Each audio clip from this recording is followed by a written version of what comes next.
আমার বাবা সবসময় আমাকে বলতো যে তোর কোনোদিনও কিছু হবে না, কারণ তোর মন খুব চঞ্চল।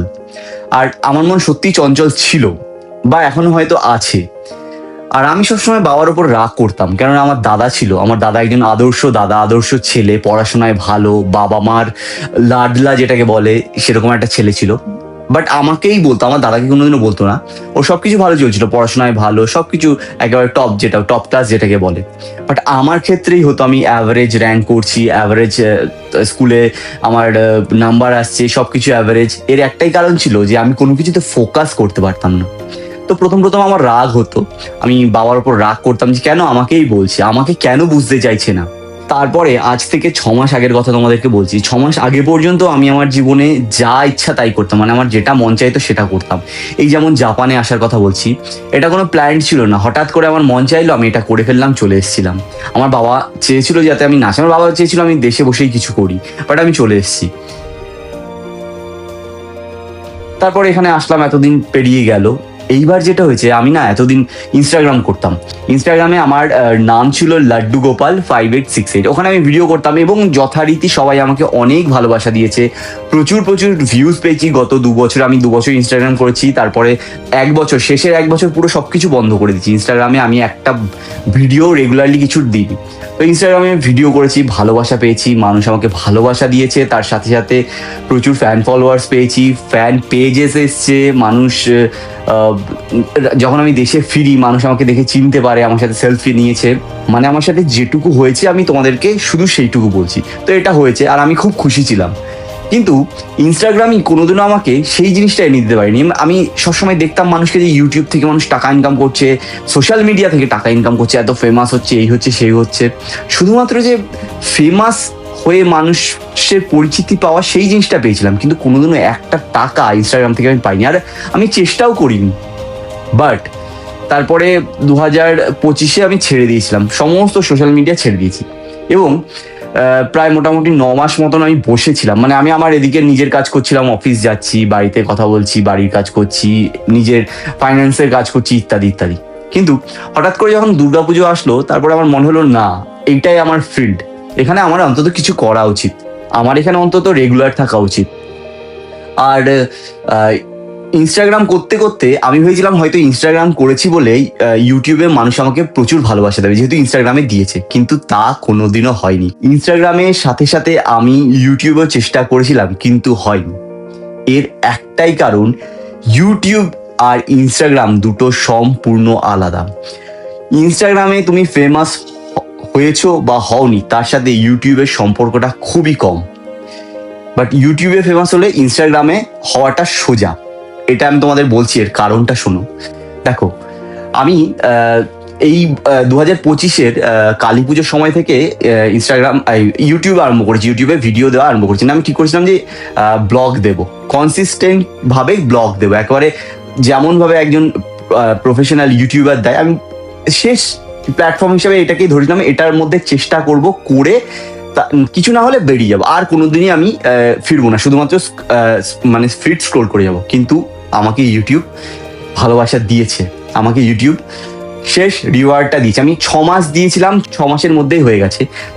তো মে মাসের 23 তারিখে আমার অ্যাকাউন্টে ইউটিউবের থেকে প্রথম টাকা ঢুকেছে, যেটা এত বছর 2024 থেকে আমি সোশ্যাল মিডিয়া করছি, এত বছরের জীবনে এই প্রথম যে টাকাটা পেলাম, সেটা আমার জীবনের প্রথম পাওয়া কোনো সোশ্যাল মিডিয়া থেকে। আমি মোটামুটি বিশ্বাস করা ছেড়েই দিয়েছিলাম যে সোশ্যাল মিডিয়া থেকে টাকা পাওয়া যায়। বাট ওই 23 তারিখটা আমার জীবনে আসলো মে মাসের, আর সবকিছু বদলে দিল। তা আমিও তোমাদের জন্য একটা সিম্পল প্যাটার্ন নিচ্ছি। আমার মতন যারা অবিশ্বাসী হয়ে পড়েছো করতে করতে, বা আমার মতন যারা পথ হারিয়ে ফেলেছো না, আর হবে না, তাদের জন্য বলছি কি করতে হবে, যে প্যাটার্নগুলো আমি ফলো করেছি। দেখো আমি কি কি করেছি, তার মধ্যে 1 নম্বর সব থেকে বড় জিনিস যেটা করেছি, সেটা হচ্ছে আমি কারো কথায় কান দিইনি। কেন কান দিইনি? কেননা আমি দেখেছি, আজকে একজনের থেকে মোটিভেশন নিলাম, সে আমাকে বললো এরকম এরকম ভিডিও বানালে, এরকম ভাবে ভিডিও বানালে চলবে, তার অ্যাকাউন্টে সেভাবে চলে গেছে। কিন্তু সেমই প্যাটার্ন নিয়ে আর একজন করছে, একই রকম ফলো করে, তার চলেনি বা চলছেও না। আর আমাদের মধ্যে একটা যেটা বেসিক জিনিস, সেটা হচ্ছে না, আমরা খুব সহজে হোপ ছেড়ে দিই যে না হবে না আমাদের। আর সব থেকে বড় জিনিস যেটা হয়, যেটা আমি করি, যে আমার জন্য তো এটা নাই। আরে ইনস্টাগ্রাম, সোশ্যাল মিডিয়া কাউকে দেখে, তোমার মুখ দেখে, তোমার চরিত্র দেখে, তোমার সাজ পোশাক দেখে কিচ্ছু করে না। মানে সোশ্যাল মিডিয়াকে তুমি যদি ইউজ করো, সোশ্যাল মিডিয়াও তোমাকে ইউজ করবে। ব্যাপারটা হচ্ছে সেরকম। সবার রাজা, পুরো সোশ্যাল মিডিয়ার রাজা ইউটিউব। আমি ইউটিউবের কথা বলছি। এই ইউটিউবে তুমি যদি 6 মাস কন্টিনিউ থাকতে পারো, তোমাকে রিওয়ার্ড দেবেই। এই ইউটিউবই সাধারণ মানুষকে অসাধারণ বানিয়েছে। এই ইউটিউবই ঘরে বসে থাকা ছেলে মেয়েদেরকে বিলিয়নিয়ার বানিয়েছে। মিলিয়নিয়ার না, লাখপতি না, কোটিপতি না, মিলিয়নিয়ার বানিয়েছে। এই ইউটিউবে অচেনা ব্র্যান্ড, যেগুলো মানুষ কোনোদিন ইউজই করতো না, জানতো না, তাদেরকে ব্র্যান্ড বানিয়েছে। সে সমস্ত কোম্পানিকে ব্র্যান্ড বানিয়েছে। এই ইউটিউবই জবলেস মানুষদেরকে সেলিব্রিটি বানিয়েছে। আগে কি হতো, আগে সেলিব্রিটিদের কাছে মানুষ প্রমোশনের জন্য যেত। এখন সেলিব্রিটিরা নিজেদের সিনেমা প্রমোশনের জন্য সোশ্যাল মিডিয়ার প্ল্যাটফর্মের কাছে আসে। এরকম হাজার হাজার লাখো লাখো উদাহরণ রয়েছে। কিন্তু তুমি কি জন্মেছো শুধুমাত্র এই উদাহরণগুলোকে দেখার জন্য? না। দেখো, তোমার জন্মটা, তুমি কোন পরিবারে জন্মেছো, কিভাবে বড় হয়েছো, সেটা তোমার হাতে ছিল না। কি পড়াশোনা করেছো সেটাও তোমার হাতে ছিল না।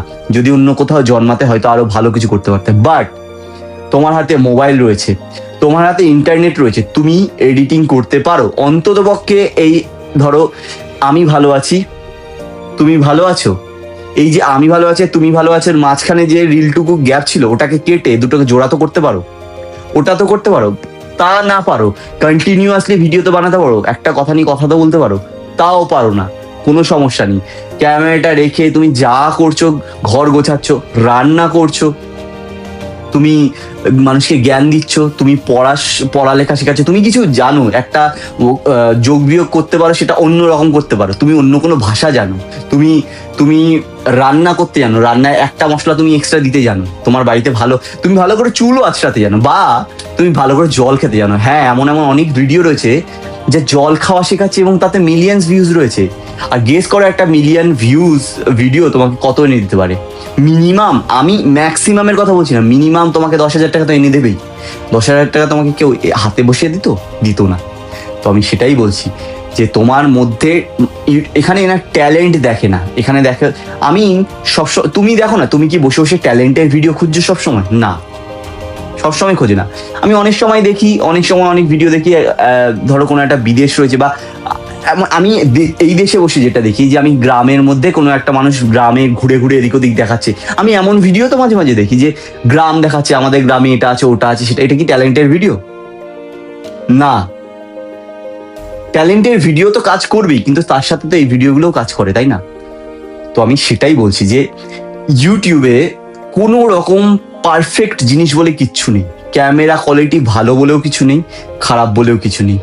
কন্টেন্ট খুব ভালো বলেও কিছু নেই, খারাপ বলেও কিছু নেই। এমন অনেক অনেক ভিডিও আছে যেগুলোর কোনো কন্টেন্টই নেই, শুধুমাত্র জেসিবি, ওই মাটি খোঁড়া যে জেসিবি গুলো ওই মাটি খুঁড়ছে, ওইটা ভিডিও করে ছেড়ে দিয়েছে। একটা সময় তো এটাও ছিল, ওটা কি পপুলার হয়ে গেছে, মানুষ ওটা বসে বসে দেখছে, তাই না? তো ওটার মধ্যে তো ট্যালেন্টের কিছু নেই। ক্যামেরাটা ধরার যদি ট্যালেন্ট হয়, ক্যামেরা ভিডিও করার যদি ট্যালেন্ট হয়, তাহলে তুমিও ট্যালেন্টেড। কেননা মোবাইল ধরাও একটা ট্যালেন্ট। তুমি মোবাইল ধরে আমার ভিডিওটা এখন দেখছো, তাহলে তুমি কি ট্যালেন্টেড নও? তো যা করেছো ওটাকে কন্টিনিউয়াসলি করো, যা করছো সেটাকে কন্টিনিউয়াসলি করো। আমি বলছি, আমি হোপ ছেড়ে দিয়ে, আশা ছেড়ে দিয়ে সেখান থেকে এই জায়গাটায় এসছি। তোমাদেরও হবেই, হতে বাধ্য। শুধুমাত্র যে 3টে জিনিস মাথায় রাখবে, সেটা হচ্ছে সপ্তাহে 2টো করে ভিডিও তোমরা অন্তত দেওয়ার চেষ্টা করবেই। সপ্তাহে 2টো করে ভিডিও দেওয়ার চেষ্টা করবে। 1, 2 হচ্ছে গিয়ে ভিডিওর লেন্থ গুলোকে একই রকম রাখার চেষ্টা করবে। একটা ছোট একটা বড়, একটা বড় একটা ছোট করে দেবে না, চেষ্টা করবে একই রকম ভিডিও। আর একটা জিনিস যেটা চেষ্টা করবে, যে তোমার যেটুকু আছে উজাড় করে দিয়ে দেবো। মানে আমি যা করতে পারছি সেটা আমি উজাড় করে দিয়ে দেবো, এবং ভিডিওটা বসে তুমি দেখবে যে ভিডিওটাকে আমি দেখতে পারছি। যদি তুমি দেখতে দেখতে বোর না হও, যেমন ধরো ইনস্টাগ্রামে তো সবাই একটা না একটা করে ভিডিও বানিয়েছো, তুমি দেখবে যখন নিজের ফিড স্ক্রোল করছো নিজের অ্যাকাউন্টে ঢুকে, তোমারই কিছু পার্টিকুলার ভালো লাগা ভিডিও রয়েছে। সব ভিডিও তুমি নিজেরও দেখো না, তোমার কিছু পার্টিকুলার ভালো লাগা ভিডিও রয়েছে, সেইগুলোকে বারবার দেখছো, আর তারপরের ভিডিও আসছে, নিজের ভিডিওই সরিয়ে দিয়ে তারপরেরটা চলে যাচ্ছ। তো ওই রকম ভাবে ভিডিওগুলোকে বিবেচনা করতে হবে। তোমাকে বুঝতে হবে যে আমি নিজে এই ভিডিওটা দেখছি, আর আমার এই ভিডিওটা দেখার জন্য আমার মতন মানুষ আরো প্রায় 1000টা বসে আছে। কত কোটির দেশ, আমাদের পশ্চিমবঙ্গে প্রায় 20 কোটির ওপরে মানুষ বাস করে। তো তার মধ্যে থেকে কি তোমার মানুষের 10 লাখ বা 1 লাখ মানুষ দেখবে না? আর 1 লাখ ভিউজ মানেই কত টাকা? 1 লাখ মানুষকে দেখাতে পারবে না? 21 কোটি 21 কোটি মানুষ থেকে 1 লাখ মানুষ তোমাদের 10,000ই দেখুক। আজকে 10,000 দেখবে, কালকে ওই আর একটা ভিডিও আসবে, ওই 10,000-এর কাছে পৌঁছে গিয়ে ওই 10,000 থেকে রেফার হয়। আমি যদি ভিডিও দেখি, তো আমার থেকে আমার মতন আরো 5 জন মানুষকে রেফার করবে, তাই না? আমি যদি ভিডিওটা না দেখি, ওখানেই বন্ধ করে দেয়। ব্যাপারটা তো এরকমই। অ্যালগোরিদম কি বলে যে 10 জন, প্রথম 10 জন বা প্রথম 100 জনকে দেখায়, সে যদি ঠিকঠাক দেখে তার পরের 100 জনকে পাঠায়, তারপরে 200 জনকে পাঠায়, মানে ডবল হতে থাকে। তো সেরকমই তুমি প্রথমে 10,000 জনই দেখুক, 1,000 মানুষই দেখুক, তারপরের জন্য হয় 1,100 দেখবে, তারপরের জন্য 1,200 দেখবে। তো কনসিস্টেন্সি এটাকেই বলে, যে করতে থাকো। তো গাইজ, আমি এইটাই বলবো। আমি নিজে ডিমোটিভেট হয়ে পড়েছিলাম, আর হয়েও পড়ি। আমার এটা একটা বাজে স্বভাব যে আমি কথায় কথায় ডিমোটিভেট হয়ে পড়ি। বাট আমি যদি, সরি একটু ইমোশনাল হয়ে পড়ছি, আমি যদি করতে পারি, আমি তোমাদেরকে বলবো তোমাদের দ্বারাও হবে। আর আমি না সবসময় এটা ভাবতাম যে আমার তো বয়স চলে যাচ্ছে, এই 30-এ পড়ে গেলাম, এবার তো যারা এখন জেনজি, যারা 18, 19, 20 বছর তাদের হবে। তো আমি যখন 18 বছর বয়সে, সেটাই ভাবতাম যে যারা 28, 29, 30 বছর বয়স, তাদের দ্বারাই হচ্ছে, তারাই তো বড়, তারাই এই, মানে আমি আজকে এখানে এসে পুরোনোর কথা ভাবছিলাম, আবার পুরোনোর জায়গায় বসে আজকের কথাই ভাবছিলাম। করি আমি কোনোদিনই কিছু নেই। বাট সেই ভাবনাটা আমি 6 মাস আগে স্টপ করে দিয়েছি। আমি যা আছে তাই এনে তোমাদেরকে দেখিয়েছি, এবং তোমরা দেখেছো, ভালোবাসা দিয়েছো, তার জন্য অনেক অনেক থ্যাংক ইউ, অনেক অনেক ধন্যবাদ। আর হোপ, মানে আশা জিনিসটা রাখো, আর নিজের উপরে ভরসা করো, নিজের উপরে নিজেকে ম্যানিফেস্ট করো জিনিসটাকে, হ্যাঁ আমি পারবো। এই যে শুরু সবাই করতে পারে, কিন্তু শেষ কেউ করতে পারে না। শুরু সবাই করতে পারে, কিন্তু শেষটা কেউ করতে পারে না। শুরু করা খুব সহজ, যে কোনো কিছু শুরু করে দাও, কিন্তু ওটাকে টেনে ধরে শেষ করাটা কঠিন। তো আমি বলবো, যারা খুবই ইমপেশেন্ট, যারা আজকে এটা, তারা কালকে ওটা করো না। অন্যান্য 10টা জিনিস নিয়ে নাও, যে আমি এই 7টা জিনিস, 8-9টা জিনিসই তোর তুরবুর করবো, আজকে এটা করবো সেটা করবো, কিন্তু একটা জিনিস অন্তত কন্টিনিউ করবো। যেমন ভাত খাওয়াটাও, তাও অনেকে ভাত খাওয়াটাও রেগুলার করে না, তবু ঘুম বা ভাত খাওয়াটা যতটা কন্টিনিউ করো, ঠিক এই ভিডিওটাকে তার মধ্যে ধরে না, ভাত খাওয়া ভিডিওটাকে তার মধ্যে ধরে নাও, নিজের ভিডিওকে ধরে বাকিগুলো করো না। যেমন ধরো তোমার রাগ হয়েছে, রাগটাকে গিয়ে তো তুমি মায়ের গালে ঘুষি মারতে বা বাবার গালে ঘুষি মারতে পারবে না তো। কিন্তু রাগটা একটা ছোট মানুষের উপর দেখাতে পারবে, বা একটা লাঠি ফাটি নিয়ে মেরে মুড়ে বা মোবাইলে ভেঙে দেখাতে পারবে, তাই তো? রাগটা দেখাচ্ছ, কিন্তু একটা জায়গা অনুযায়ী দেখাচ্ছ, ঠিক আছে? সেরকমই তোমার এই যে চঞ্চল মনটা, সেটা রেখে দাও, সেটাকেও মেরো না, কোনো সমস্যা নেই, ওটাই তুমি। কিন্তু ওটাকে 9টা জিনিস, 10টা জিনিস করলে 9টা জিনিসের সাথে ওটা করো, কিন্তু এই একটা জিনিস যেটা ইউটিউব, এটার সাথে করো না। 6 মাস করো, 6 মাস পরে তুমি আমাকে বলবে, হ্যাঁ আমি অনির্বাণ কুমার সূত্রধরের এই ভিডিওটা দেখে মোটিভেট হয়েছি এবং বলেছি। আর আমাকে কমেন্টে তোমরা থ্যাংক ইউ বলবেই, আমি এটুকু বলে যাচ্ছি যে তোমরা কমেন্টে আমাকে থ্যাংক ইউ বলবেই। তো তোমরা শুরু করে দাও প্লিজ, এটাই রিকোয়েস্ট করবো। ভবিষ্যতে এটাই, সোশ্যাল মিডিয়ার ভবিষ্যৎ এটাই। দেখো, আমি 2020-তেও ভাবছিলাম যে ইউটিউবের ভবিষ্যৎ 2-3 বছর পরে শেষ হয়ে যাবে, কিন্তু 3 বছর পরেও আজকে ইউটিউবেরই ভবিষ্যৎ রয়েছে, আরো 3 বছর পরে থাকবে। 3 বছরই তোমাকে সবকিছু দিয়ে যাবে, তারপরে 3 বছর ভাবার দরকার নেই। 3 বছর তুমি ইউটিউবে থাকলে, ইউটিউব শেষ হয়ে যখন অন্য একটা প্ল্যাটফর্ম আসবে, তুমি ওই ইউটিউব থেকে আরেকটা প্ল্যাটফর্মে যেতে পারবে, কেননা তোমার কাছে তখন টাকা থাকবে। ভিডিও কিভাবে করতে হয়, ভিডিও থেকে ওখানে কিভাবে যেতে হয়, সেটা করার মোটিভেশন থাকবে, তাই তুমি পারবে। তো আজকেও যদি না পারো, আগামীকাল আরো কঠিন কিছু হয়ে গেলে তখন পারবে না। তাই আজকে শুরু করো ইউটিউব। তো গাইজ, ভিডিওটা পুরোটা দেখার জন্য অনেক অনেক তোমাদেরকে ধন্যবাদ, আর থ্যাংক ইউ তোমাদের সবাইকে আমাকে এত ভালোবাসা দেওয়ার জন্য। আর thank you to me, actually আমার নিজেকেও থ্যাংক ইউ বলা উচিত, কেননা আমি নিজেকে বিশ্বাস করে, নিজেকে চাপ দিয়ে, প্রেশার দিয়ে আজকে ভিডিওগুলো করতে পেরেছি। তো ভালো থেকো, সুস্থ থেকো, আর চ্যানেলটাকে অবশ্যই সাবস্ক্রাইব করে দিও, কেননা আমি বলছি তোমাদের মোটিভেশন আমি এরকম টেনে বের করে আনবো। আমি পেরেছি, তোমাদেরকেও পারাবো। তো চ্যানেলটাকে সাবস্ক্রাইব করে দিও, আর ভালো লাগলে ভিডিওটাকে শেয়ার করে দিও, লাইক কমেন্ট তো অবশ্যই করো, কমেন্ট অবশ্যই করো। তোমাদের কমেন্ট আমার রাতের ঘুমানোর ওষুধ, কমেন্ট না আসলে আমার ঘুম হয় না। করো। থ্যাংক ইউ, ভালো থেকো, আবার দেখা হবে।